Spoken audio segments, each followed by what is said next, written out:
Welcome back to our tutorial series on evaluation.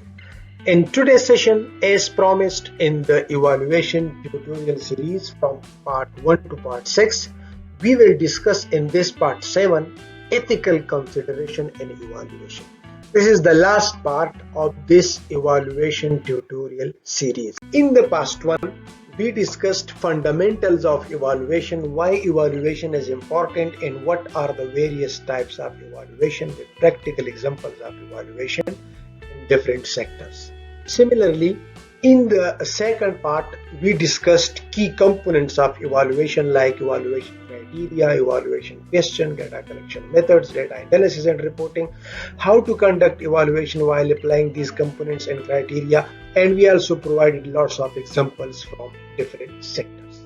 In the third part, we discussed how to develop evaluation framework with the components of evaluation and UNEG evaluation criteria, and we also gave you some practical examples of evaluation in different sectors. Likewise, in part 4, we discussed case studies demonstrating application of evaluation criteria and components for a multi-sectoral project, which was a practical example of a multi-sectoral project evaluation. In the fifth part, we discussed practical steps, strategies, and best practices for effective evaluation in different sectors.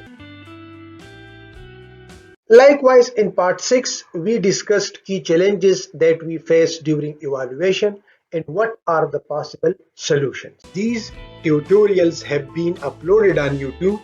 The links are given in the description and here also if you haven't watched them.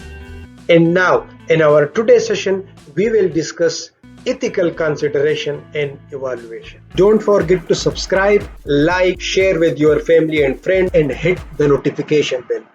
It's basically informed consent. When you are collecting data from someone, so you need to inform him or her about what is the project, why you are collecting the data, what is the purpose, and what type of questions you are going to ask from that participant, how those responses of the participant you will store, so that participant must know about why this data is being collected from him or her and what is the purpose and how this data will be used. So we need to ensure that participants are fully aware and agree to the evaluation process. This is called informed consent. This is very important. Confidentiality, protect participants and their data. For example, their names, if there are contact numbers, email, etc. That we need to protect and we need to anonymize that data. That is very important. Avoiding harm. Ensure the evaluation process does not negatively impact participants. Harming is not only hitting someone, avoiding harming them physically, emotionally, socially. So we need to ensure that the evaluation process or the interview that you are going to conduct with the participant should not negatively impact that participant. Here, let me show you in a table. These are some of the ethical consideration we need to ensure in evaluation.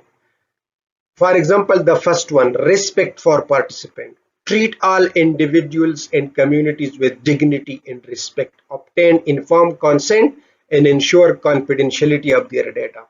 Integrity and transparency. Conduct evaluation honestly and transparently, disclosing potential conflicts of interest and ensuring findings are accurately reported. Justice. Ensure fair treatment, equal opportunity, and inclusivity. Avoid biases in data collection and analysis. When you are asking them questions, you should not be subjective. You should only report those responses which the participant has shared. Do not add anything from your side. Professional competence. Maintain high standards of professional competence and integrity in planning, conducting, and reporting evaluation. Similarly, independence and impartiality. You should be impartial. Maintain independence from undue influence or bias, ensuring evaluation are impartial and objective, not subjective. Now here you can see another one, informed consent, as I mentioned in the earlier slide. Then there is confidentiality and anonymity. As I told you, safeguarding confidentiality of participant identities and responses, use anonymized data wherever possible. Then there is data security, ensure secure storage, handling and disposal of data. Similarly, cultural sensitivity, respect cultural norms, values and practices of participant and community. Whatever their cultural norms are, we should respect them. Adopt evaluation methods to be culturally appropriate and respectful.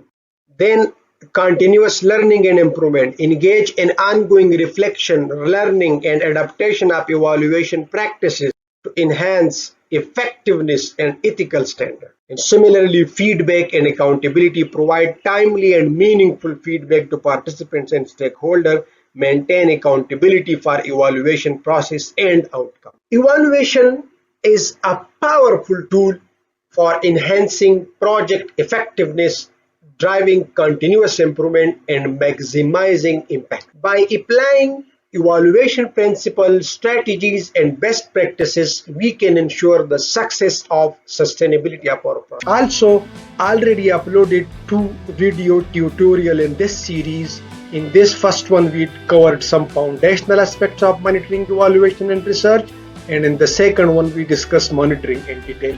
If you have not watched these videos, so the links are given in the description. If you visit our channel, so you can find lots of video tutorial and playlists on monitoring, evaluation and research, what is monitoring, how to do it, designing logical framework, result framework, theory of change. Similarly, we have playlists of Microsoft Excel, learning data analysis function. So there are lots of tutorial on data analysis, how to do. There are lots of tutorial on how to do online data collection with Kobo, MS Form, Google Forms, online data collection tools, Kobo. You can improve a lot of your skills through easy ways to collect online data and analyze that. Similarly, ChatGPT and other AI tools, MS Access, if you want to learn Microsoft Access, so there is a detailed tutorial on MS Access and SPSS, and similarly other tutorials that can benefit you a lot. We also provide one-on-one session